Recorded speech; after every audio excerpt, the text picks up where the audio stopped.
Good afternoon, Tuscaloosa, Internet World, West Alabama. How we doing today on this beautiful Wednesday? This is the Joe Gaither Show right here on BamaCentral and BamaCentral.com. You're watching us on YouTube, on Facebook, and on Twitter. You're listening to us on Spotify, Apple Podcasts, and on Amazon. You could subscribe, rate, and review the show right there on Amazon's Apple Podcasts or on Spotify. We'd love to have you jump in and join the show and subscribe to the show right there. Of course, we're a proud part of the BamaCentral Broadcasting Network. We are partnered along with Blue Collar Unplugged. The two of us together as a part of the BamaCentral Broadcasting Network. We appreciate everybody who jumped in and watched us. You could follow BamaCentral at BamaCentral on the X/Twitter machine, at BamaCentral SI on Instagram, at Alabama Crimson Tide on Sports Illustrated on Facebook, and of course follow Blue Collar Unplugged on all the other podcasting platforms I just mentioned. Okay, we've had a fun week so far already. Look, Monday was all about the SEC championship. If you want to go back and listen to that, we broke down the SEC championship. Alabama Crimson Tide crashes in the college football playoff. Whew, what a busy, fun weekend it was. Look, I was in Coleman Coliseum on Tuesday. We'll finish the show talking about Alabama's win over Arkansas State. But first, we're going to have a fun Wednesday. Yes, I'm sorry, I took my Tuesday off day, but we're going to have a fun Wednesday talking to Myles Upchurch. Myles Upchurch is a junior pitcher out of Maryland, and he is committed to the University of Alabama. So you can follow him at Myles_U1 on the Twitter/X machine and on Instagram. Follow him at Myles Upchurch 2025. Oh, actually, I'm sorry. It says that's an old account. Follow him at _Myles11, on the Instagram machine. And Myles, how we doing today, sir? Great to see you. Hey, Joe, how you doing? Doing pretty well, man. How's your Wednesday going? You ready for our Christmas? You getting ready for the end of the semester? Yes, sir. Just got out of school here, so I'm just chilling, and there's no practice here today. It's really cold outside of Maryland, so I'll tell you that. Well, tell us about Odenton, Maryland. Maryland on the map, it's between Washington, D.C. and Baltimore. So are you a Ravens fan, or are you a Commanders fan, or neither? Or just tell us a little bit about Odenton, Maryland. You eating crab legs every day? All right, so Odenton's a very, very small city. Lots of good baseballs. People in the Northeast, we're really underlooked. I think we have the best talent. Could be biased, but I am a Ravens fan. I'm a little bit closer to Baltimore than I am DC. I go to school in DC though. I go to St. Albans School. Really good baseball team. I love my coach. But yeah, about the crabs. See, I don't know how to eat crabs, and everyone else in Maryland does. So it kind of gets a little embarrassing sometimes. But I'll learn one day. Maybe not. Oh well. You'll get there one day when the Orioles draft you and make you a Major League Baseball superstar. You'll have to learn that at that time. Yes, sir.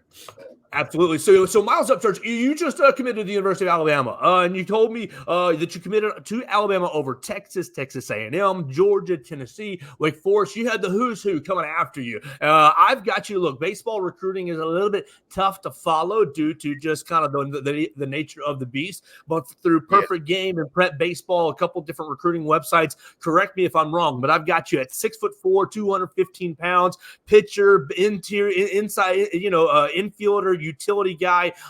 Just tell me a little bit about your game, and let's talk about your recruitment after that. Tell me about your game and were those numbers correct? 6'4", 215, and right-handed pitcher / utility guy. Yes, sir. So yeah, that's exactly what I am. I'm 6'4", 215. I've been in the weight room a lot, grown a little bit, so I'm happy to be that size. Absolutely. And, I definitely say I'm a pitcher first before I am anything else. I like pitching better than anything else. I think it's more fun. I think it's fun controlling and dominating a game. I'd say leave it like that. Therefore, I can hit. I won't be hitting in college. I won't be hitting in professional, but I can hit in high school. I tell you that. So it's just a thing I can have fun with. Don't have to take anything too seriously while hitting. But my pitching is something that I really enjoy doing because I'm really good at it. And I think the main thing I like to do is just attack hitters. No matter what the count is, just go right after them, and whatever happens type of mindset. So yeah, I think that's what all the coaching staff, Coach JJ and Coach Vaughn, really like. So yeah.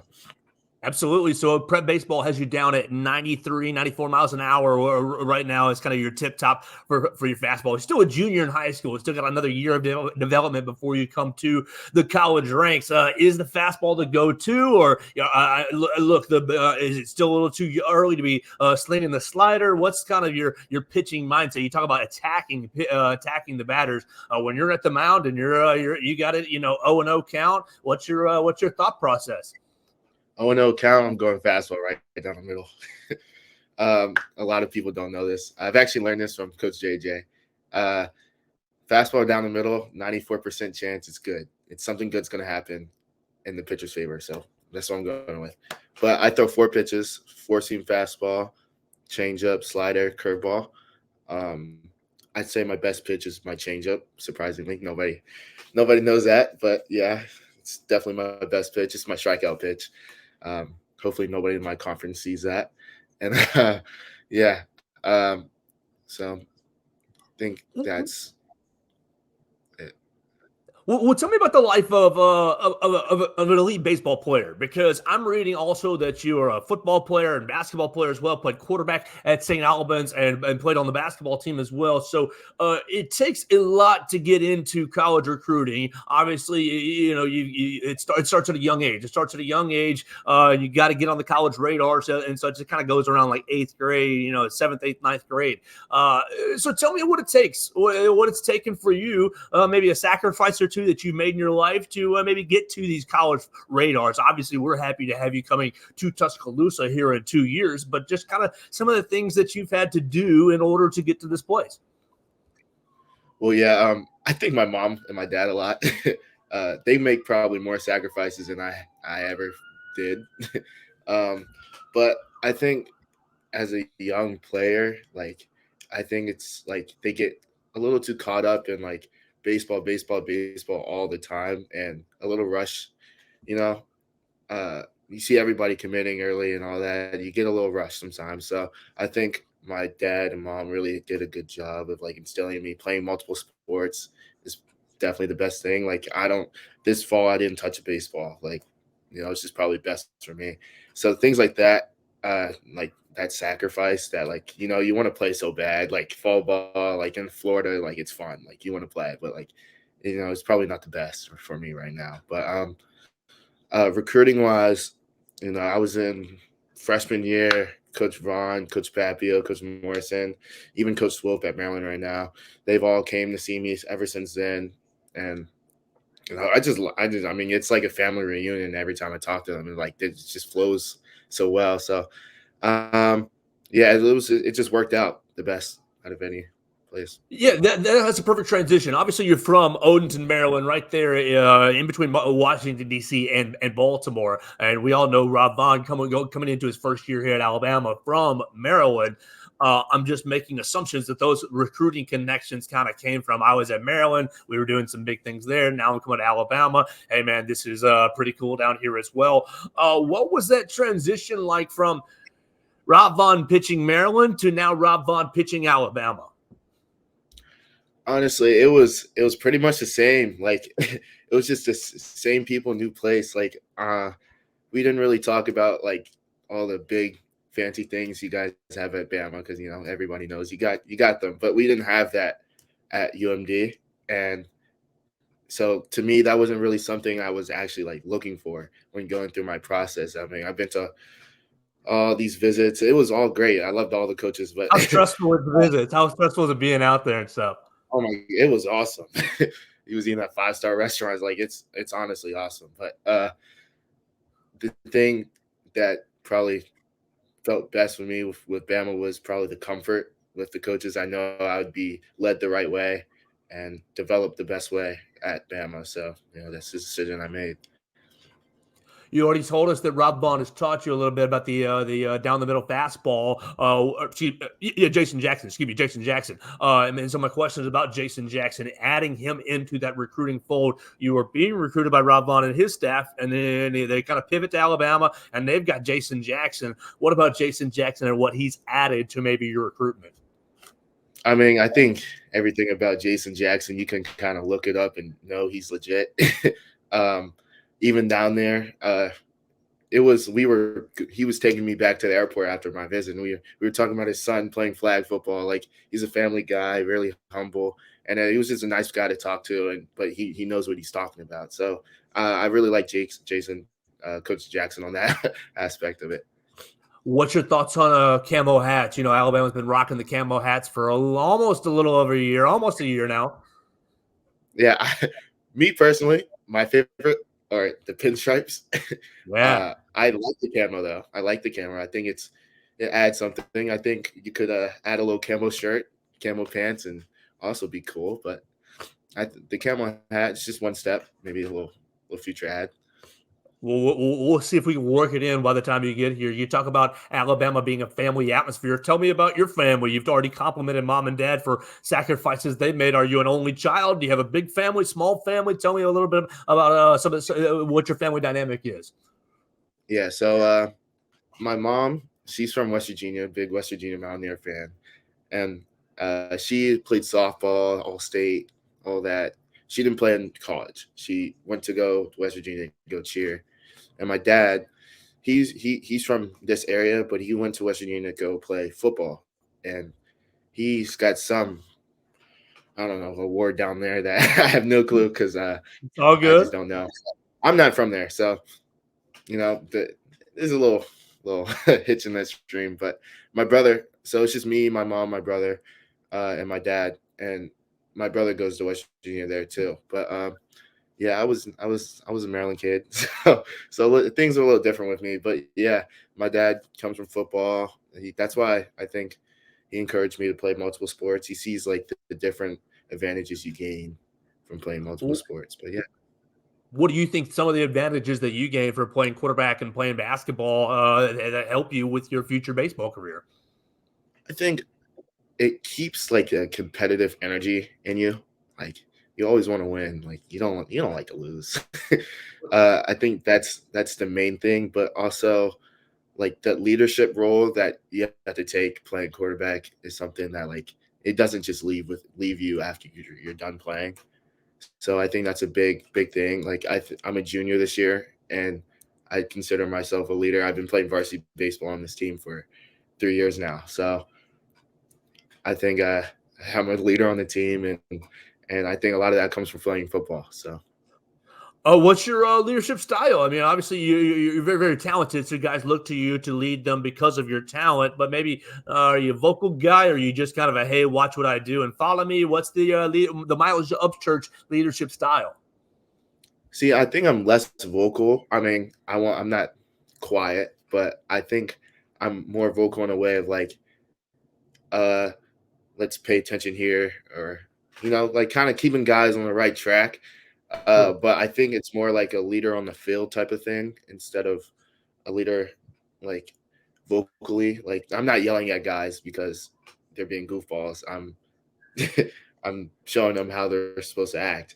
So I think there's different types of ways you can lead, and some guys are some way, some guys are other. But I think on my team, there's definitely that enforcer guy, and I think he's great to have. Somebody's got to be that guy. So it's good for you to sometimes do that. You've committed to Alabama over schools like Texas, Texas A&M, Tennessee. Yeah, thank you for doing that. Georgia as well. So talk to me about, like, all right, you're in your junior year. You're gonna have a whole nother season and a half of playing high school baseball. Are you locked into Alabama, or are the recruitment going to kind of stay open, or is it just we'll kind of see you in Tuscaloosa over the next year and a half whenever we can see you? What's going to be kind of where does the college recruitment stand for Myles Upchurch? Oh, it's definitely done. I'm Done. We not like that. any Go Tag. rules. Yeah. I chose a place where I want to be. I'm really set on that place, so I'm just ready to go down there. One of my best friends is also from Maryland. Just flipped there too. So yeah, we should Who have a was good it? time. Will Ryan. Well, Ryan, well, tell us about him. What's he gonna bring to Alabama? So he's a like a lengthy shortstop, about 6'3", bats from the left side, and he can move, he can throw, he can field, and he's just an overall good player, uh, good leader. Like I said, he's one of those guys that are also quiet but like leads on the field. So just a funny guy. He's really funny. So he's a good person to be around. Obviously, you never know how college turnover is going to go. But right now, Alton Davis and Riley Quick, both premier pitchers for Alabama. What do you see out of those guys, and what has maybe have you had any sort of conversations with them, or what do you think that those guys do really really well that maybe you could take from their game? I didn't meet the other guy, but I met Alton Davis when I was down there, and he was actually my host. So okay, yeah, heck yeah. Yeah. So he was a very high energy guy. I think I like that about his game. You know, it's really high energy. He likes to go out there and dominate and finish those last 3 outs, which takes a special type of guy to do that. And I think the thing I really took out of him, was his he has a dog mentality where he doesn't care who he's playing or where he's at. He's going to go out there and do the job. So I think that was my favorite thing to talk to him about. We love Alton Davis. We're looking forward to seeing what he will do this year, whether he's going to be the closer again or whether he's going to assume more of a starter. It's going to be kind of interesting to see what Rob Vaughn or Jason Jackson ends up doing with him this year, but he's highly talented. A lot of fun to watch. To watch. Let's talk about the MLB draft. A lot of times elite high school players get drafted. I am not as up on the kind of the draft prospects of sorts, but is that on your radar, or are you dead set on, I'm going to college, I'm going to go at least 3 years in college, maybe the 4th year, we'll see what happens, and then deal with the draft after college? That's a good question. It's on my radar, definitely on my radar. I mean, I have a goal. And my goal is everybody wants to go pro. We want you to as well. Yeah, so it's definitely on my radar. But that being said, I can only control what I can control. So, I mean, I don't see a problem going to college. I don't see a problem with going pro. So, I'm for whatever. But yeah.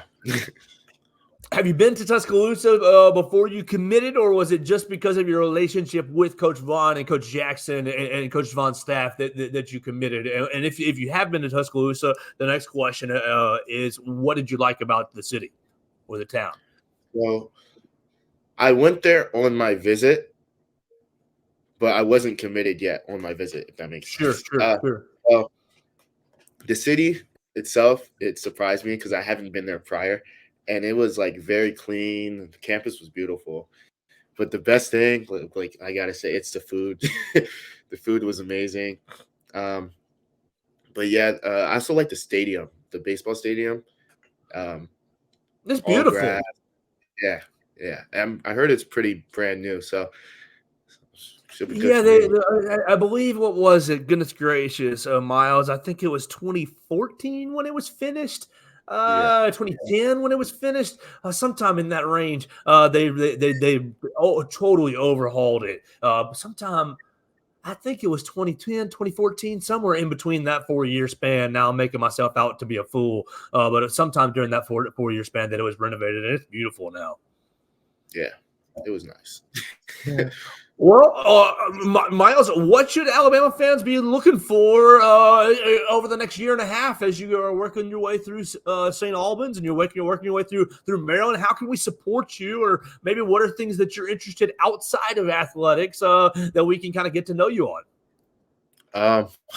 Like my hobbies. I'd say I'm really into golf now. I like going golf a lot with my friends. Video games, gotta stay kid somehow. You gotta be a kid somehow. Absolutely, sure. But yeah, I think recently I've kind of picked up golf. I'm always trying to go top golf or just on a course. But I'm pretty simple. I mean, baseball, be good. You gotta kind of have to take up most of your time, especially with school. So you can only like too many things. Only a certain amount. But yeah, I think those are my main 2 things right now that I'm kind of yeah. If I wasn't doing baseball, I'd definitely doing these 2 things. But yeah. I love golf. I'm terrible at it. I'll take you out to any course around town, but I'll be holding you back on your speed. You'll probably be like, "Golly, this guy stinks." I'm not good, but I like it. I like it.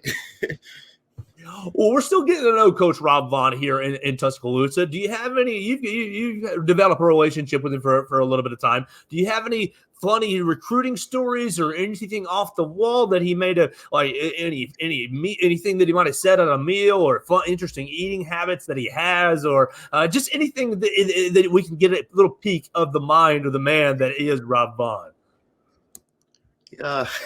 You might get mad at me for this one. So yeah, previously, like the recruiting shutdown, I couldn't talk to him a lot. So beforehand, I've talked to him a bunch of times, but beforehand, it was always in like kind of group settings with Sure. all the other commits. But like most of like my one-on-one time came on that visit. So it was he had just offered me, and so like we're going out, we're about to go visit. Oh no, we're about to go to the game where they played Ole Miss. And my dad, he goes, "Man, Coach Vaughn is really short, isn't he?" I was like, "Dad, not really." And then like my dad went up to Coach Vaughn. He was like, "Coach Vaughn, Myles said you're really short." Coach Vaughn turns it on and says, "Say that again, your offer's gone." He's like really satirical, and it's kind of just like a funny like family type of thing. Even Coach Mo is like a really Southern funny guy. So can't wait till I We've get down. enjoyed getting to know them a little bit over the fall ball season. We were out there watching them play Florida State and Auburn, and those are good times. So I think that, what do I know? But I think that he really has a big time passion. I think he's going to take this program, to that next step forward. We're really looking forward to having you be a part of that, Myles. Make sure everybody who's watching this follows Myles Upchurch at Myles_U1 on the Twitter/X machine. Myles, let's get you out of here on some real easy stuff. What do you think about the college football playoff? Alabama in the playoff. Give me some football talk. Give the people what they want. What do you think about this Alabama football season, my man? Well, a lot of people don't know this, but growing up, I've always been a Maryland and Alabama fan. My grandparents are from Alabama, so I've always rooted for Bama. So here's the thing: Florida State should have not made it. They're not a top 4 team, and maybe if they had their backup, not their true freshman, but their backup, you can argue that maybe, or if they blew out, would they play Louisville? An ACC championship. No, it was a close game. They didn't blow them out. That's the first reason. I'm gonna just keep going down the list. Second reason is Alabama has the best win in college football. Third reason is if you put Texas in it, you have to put Alabama in it. Or if you don't, you have to leave both of them out. That's my only argument. So, but I don't think any logical person can really say that Alabama is not a top 4 team without saying Florida State is 13-0. But who did they really play? So there's that. That's my take. You look at LSU, or you look at Florida State. Their best win is against LSU, which is Alabama's 3rd best win.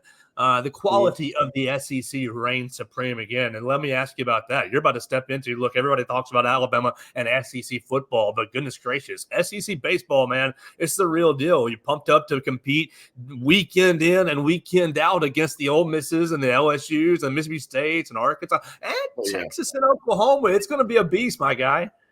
Yeah, I mean, look, I think there's dogs everywhere. And so my mom has always told me, like, they put on the pants the same way you do. Like, I mean, you can only be so good. And like, I'm right here. You can be right here, but we're really, really not, really not the same when it comes to mindset. So I'd go it against anybody and not be scared. So I'm excited to play there. I know crazy fan bases can be nice to play against, and I'm excited. Absolutely. Rob Vaughn wouldn't have recruited you if you weren't quality and worthy of playing in the SEC. So I wasn't trying to say that. I was just saying that the competition is going to be high every single week. You get, you get the best of the best for sure every single week. Well, my man, I'm really looking forward to following your career, the rest of your junior year at St. Albans, and then obviously your senior year as well. We're going to keep in touch, hopefully, throughout the rest of your high school career. What video game you playing lately, or are you really just counting down the days till NCAA football comes out next summer? I'm excited for that game, but I've been playing a lot of like MLB The Show, some Madden, and a little Fortnite action. Not as much anymore, but mainly The Show. You a Nationals or Orioles guy, or somebody else entirely? I'm just both. Like when it comes to baseball, I just kind of root for the teams around me, but mainly Luckily, Orioles. they're in different divisions, so they don't play much. They don't play each other much. Yeah, That's what's up. mainly Orioles, but yeah, cheer for Orioles have both. had a long time waiting to be as good as they were this past year. Oh yeah, So, we're definitely excited down here. hey, good for them. I got a couple buddies who are Orioles fans, and they say, "Oh man, they a couple years ago they were like we didn't even pay attention to the team, and now they're a lot of fun to It watch." was bad. Like the stadium would get like really empty. Like you could hear echoes. Like it was really bad.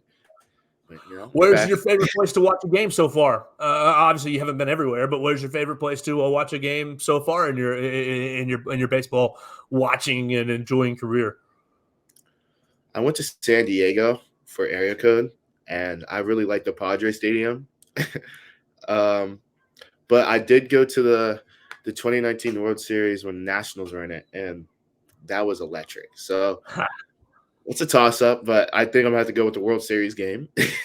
But yeah. Bro, understandable. We'll try to get the Yeah. Joe rocking and rolling like that World Series game by the time you get down here, man. Myles, thank you so much for joining me, and tell everybody where they can follow you or how anything else that you want to promote, anything that they can support you on. And man, this has been a blast. I hope you have a great rest of your day, and we enjoy it. Roll Tide, my man.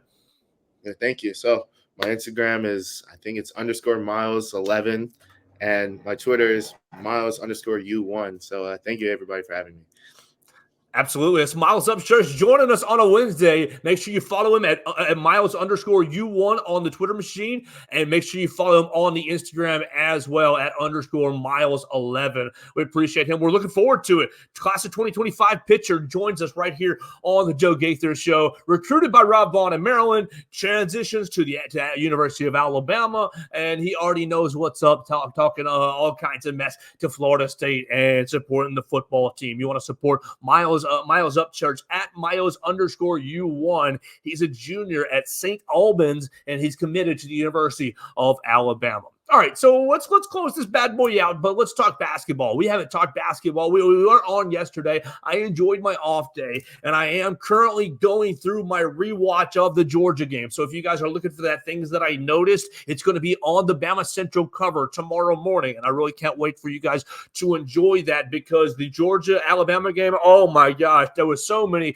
tactical, schematical things that really Georgia should be ashamed of themselves. And we'll get into that as the program continues. Probably tomorrow after the things that I noticed drops. It'll be on the cover probably 6 a.m. tomorrow on BamaCentral.com. I'm already halfway through the second half, and Georgia's offense is riddled with patterns, with tendencies, with all kinds of repeat plays. But I digress. We're talking basketball. Alabama beats Arkansas State on Monday, 89-65 in Coleman Coliseum. And all right, it's great. You get back in the winning column after losing Clemson. And you're really, really happy. Couple of different things that I want to hit off the top. First, I had a tweet that went a little, I don't want to say viral because, you got to get further than where I got to get viral. And, I appreciate the 3 or 4 or 5 listeners that I have. But a tweet got picked up and went a little further, got a little more attention than I'm used to. We'll say that. Got a little more attention than I'm used to. A tweet from the media section, sitting in the media section of Coleman Coliseum with 2 minutes until the national anthem went off, taking a photo of the crowd in Coleman Coliseum. Oh, yeah. Look, I'm just going to break the fourth wall here, and I'll tell you, I love Alabama basketball. I like Alabama basketball. I love Alabama basketball more than I like Alabama football. I wish that we at Alabama had 15,000 people in Coleman Coliseum, all 16 home games of the year. I understand that is not realistic. I understand that basketball is never going to be football. It's never going to be the king, and that's fine. That is A-okay. That's why football usually carries this show. And if you want more football, you can go back to Monday's show. We already did some we did some baseball today. We're going off the cuff today, baseball and basketball. But look, no, I love Alabama basketball. I want the butts to be in the seats. Look, everybody wants to cry and, bleep and moan about a new arena. Everybody wants to complain about Greg Byrne, build me a new arena. Greg Byrne, what are you doing? Greg Byrne, go build me, go get bricks in the mud, break ground on a new arena. Build me an arena with 9,000 seats, 10,000 seats, and the students close to the floor. Give us a place to enjoy. No, look. If I'm Greg Byrne, I see what happened on Monday night, and I know the reported attendance was 9,000 people. There weren't 9,000 people. There might have been 9,000 tickets bought, but it was not half full. And so that was disappointing. To see on Monday. Look, I don't know it's Arkansas State, and I know it's Monday, and I know people talk about it's dead week, and the students are studying. Here's the deal. Look, I was a student, albeit at some points a good student, at some points a bad student. I will be honest with one another. But here's the deal. You get 16 home basketball games this season. Well, you've had 16. You burned, what, 5 of them? So you're down to 11 is what it is. You're down to 11 home games. If this were football, you had what? The 7 home games this year, 8 home games this year.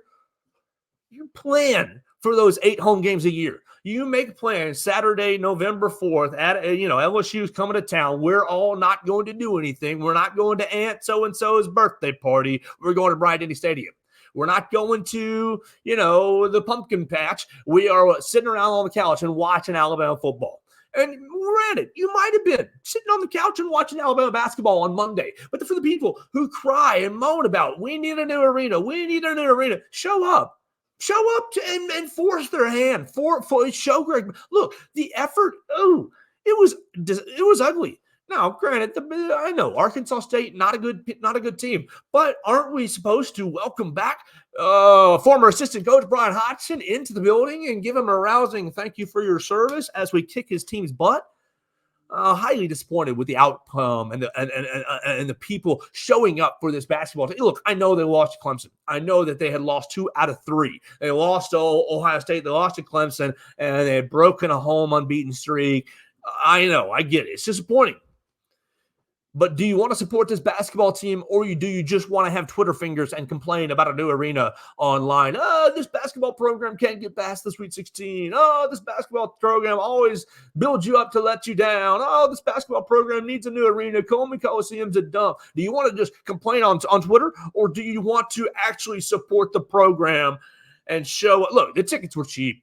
I looked online. The tickets were dirt cheap. You could have been in there Monday night for $2. And really, look, yeah, you got the empty arena is one thing. The percentage was not that good. It was probably 40%, 35, 45% full on Monday night.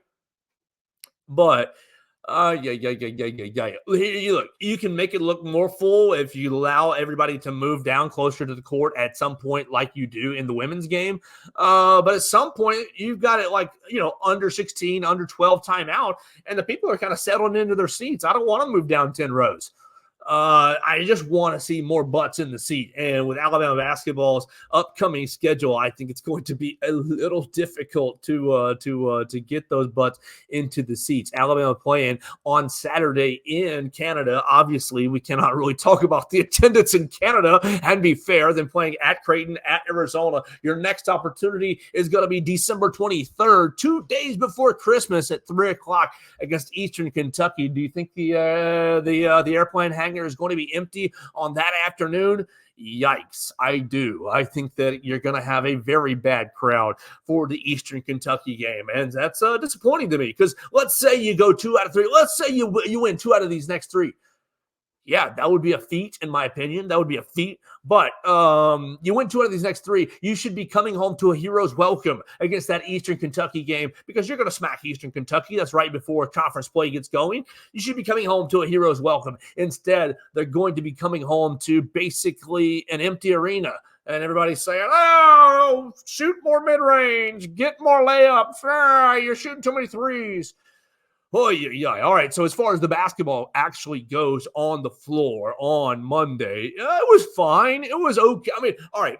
In the first half, the defense was much better. The first half, you averaged, 0.74, 0.75 points per possession defensively. Now, here's the thing. You got to take into account Arkansas State is not very good. Arkansas State is rebuilding, obviously, because they just fired Brian Hodgson, or just fired a coach to hire Brian Hodgson. New coach, transition, they're not very good. We did Arkansas State, a favor by having them into Coleman Coliseum, plain and simple, because we love Brian Hodgson. They're not very good. I don't really want to take a whole lot away from this game. He scored 89 points. That's great. Grant Nelson got himself a little dinged up in the leg. That's no good. It says he's going to be okay for Saturday's matchup against Purdue. Look, I don't really want to take anything away from this past week, from Monday night's game. Because, yeah, you won 25 points, 24 and a half points was the line. Amazing how that falls for the gamblers out there. Don't gamble on sports unless you can afford it, because you will lose. But no, Alabama, you don't want to take anything away from this Arkansas State game, because, look, in the second half, the defense was not as good as the first half. And that second half defense is indicative of the effort that you've had throughout the whole year, in my opinion. And, yeah, you didn't have Nick Pringle. Nick Pringle serving an in-house suspension. I know apparently he's going to be back for the game on Saturday. But the Tide, you've got to have – look, what we know by now, 7-8 games into the season, Alabama 6-2? Yeah, 8 games into the season. 8 games into the season, we know Alabama's offense is dadgum good. Is really good. Alabama's offense can shoot the lights out and can shoot with anyone in probably the country. The issue is going to be on the defensive side of the floor. And if you have nights where, oh my gosh, we cannot get to 89 points, we cannot get to 101, we cannot get to 93 points, we cannot get to 98 points. You have nights where the defense lets you down and the offensive shot doesn't fall. Well, I'm sorry, that sounds like a Texas A&M recipe, a Tennessee recipe. That sounds like an Auburn recipe for these conference opponents who will beat you up and slow you down and try to guard you very, very closely, and who will know your stuff, know your sets.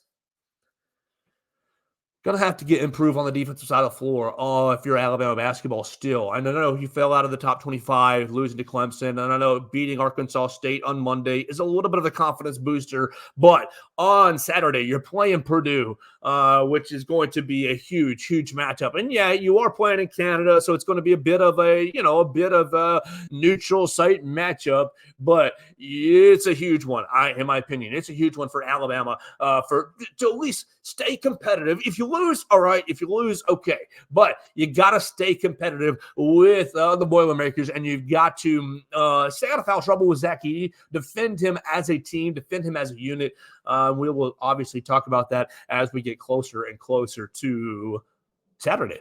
All right, so what are we going to do the last little bit? I've been just at my wits' end with the college football playoff over the last really 2.5, 3 days. First off, Alabama getting in, Florida State being out. We talked about it a bit on Monday, but I'm just going to pontificate a little bit more and bore you a little bit more. First, before we do that, we really appreciate Myles Upchurch joining us in this episode. If you missed any of that conversation, you can listen to it on Spotify, Apple Podcasts, or Amazon, or watch it again on YouTube, Facebook, or Twitter. We appreciate Myles Upchurch, 2025 Alabama baseball pitcher. You can follow him on Twitter at Myles_U1. He's going to be slinging that thing for the Crimson Tide here in just a couple of years. All right, so look, Sunday came and went. All the debate came and went, and I realized that even, the social media debate, Alabama doesn't deserve to be in. Look, Alabama, the SEC champion, was always going to be in. The SEC champion was always going to be in. So everybody who's upset, everyone who's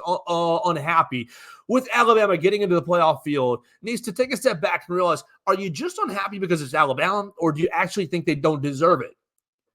Because here's the deal. If you think they don't deserve it, I question your ability to evaluate college football, specifically with the strength, specifically related to the strength of the SEC over the last 17, 20 years of college football. You've had the SEC participate in 16 of the last 18 national championship games. Now, they didn't win all 16 of them, but at least participated in 16 of the last 18 national championship games. And that's not even to count the 2 national championship games where the SEC played itself. Here's the deal. You want to say they didn't deserve it? You don't know football. You want to say, oh, we don't like it, or, we don't like you, or, you weren't undefeated. Like, here's the deal. The SEC champion, whether it was Georgia at 13-0 and the number 1 overall seed, or whether it was Alabama at 12-1 at the number 4 overall seed, was always going to get into the college football playoff, was always going to get in. Your beef, your Florida State and Texas beef was with each other. It was with Texas. Your Florida State didn't get in beef. It's not with Alabama. It's with Texas. Texas, gets in because Alabama gets in. Alabama wins. The Texas win looks better. Florida State is left out. And I'm sorry. Look, I'm sorry. There were 5 schools that earned their way into the college football playoff. There were. In Florida State, you did earn a spot. But the deal was, it's an invitational. People have been saying that all along. It's an invitation. It is an invitational. And the invitors didn't think that you could win the invitational because of what's happened with your quarterback position. And I'm sorry, it sucks. It's awful luck. But Alabama, the SEC champion, was always going to be. And you could say, oh, it's ESPN politics. Of course it's ESPN politics. The SEC has proven to be a money maker over the last 20 years. Of course the SEC champion is going to be in the college football playoff. You saw, 17 million people watch the SEC championship this past weekend? More than any of the other league championships combined? Okay, of course the champion's going to be in. Now, if your champion were an 8-3 Alabama, were an 8-4 Alabama, that's a little bit different. You can cry and complain about that. But when it's a 12-1 Alabama who just beat the number 1 team in the country, who is undefeated in conference play, riding an 11-game winning streak, who's beaten LSU, Ole Miss, who's beaten Tennessee, who's beaten, laid them out, knocked them down. And of course, okay, you want to talk about you lost at home to Texas week number 2, you still lost. You still had the 1. Here's the deal. The SEC champion was always getting in. There's always getting in. The reserve spot, you're going to have one. You're never going to have it. Look, have you ever had a playoff without an SEC team in it? It wasn't going to be the first, and you weren't going to put Georgia in after losing on Saturday and really losing wire to wire outside of the first initial touchdown, losing wire to wire.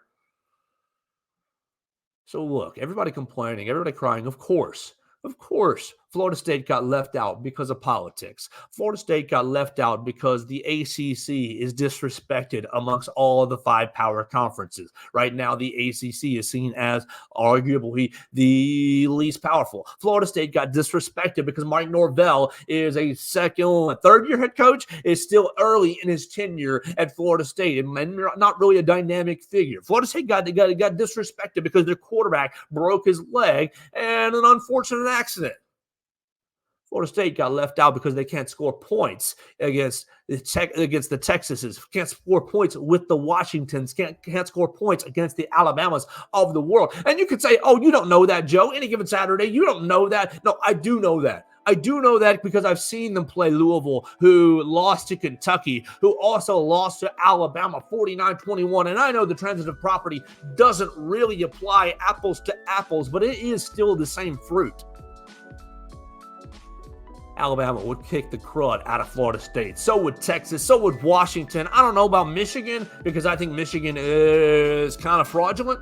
But we will find out about that going forward. Look, that's going to do it for our program today. I really appreciate Myles Upchurch joining me on the show today. Class of 2025 pitcher out of Maryland, talking about his relationship with Rob Vaughn and, telling us a funny Rob Vaughn story. We really appreciate Myles joining us on the show. You can follow him at Myles_U1 and go tell him big old roll tide. Tell him you're excited about him coming to join the Crimson Tide. And yeah, that's going to do it for our show today. We want to encourage you to subscribe, rate, and review the show on Amazon, on Spotify, on Apple Podcasts, whatever your podcast platform of choice is, or you can do it at BamaCentral's YouTube channel. You can do that at Joe Gaither 6 on Twitter or Facebook. Go ahead and send me a friend request and follow all the shows right there. You can do it on Instagram or Snapchat as well. That is the social media hashtag or social media handle for all the social medias at Joe Gaither 6. We're a proud part of the BamaCentral Broadcasting Network podcast, where we want you to subscribe to Blue Collar Unplugged. Matthew Gibson, Blake Byler, and Jacob Pickle, the president. They're going to get you ready for Alabama's trip to Canada to play Purdue. And we'll be back tomorrow with another edition of the Joe Gaither Show right here on BamaCentral and BamaCentral.com.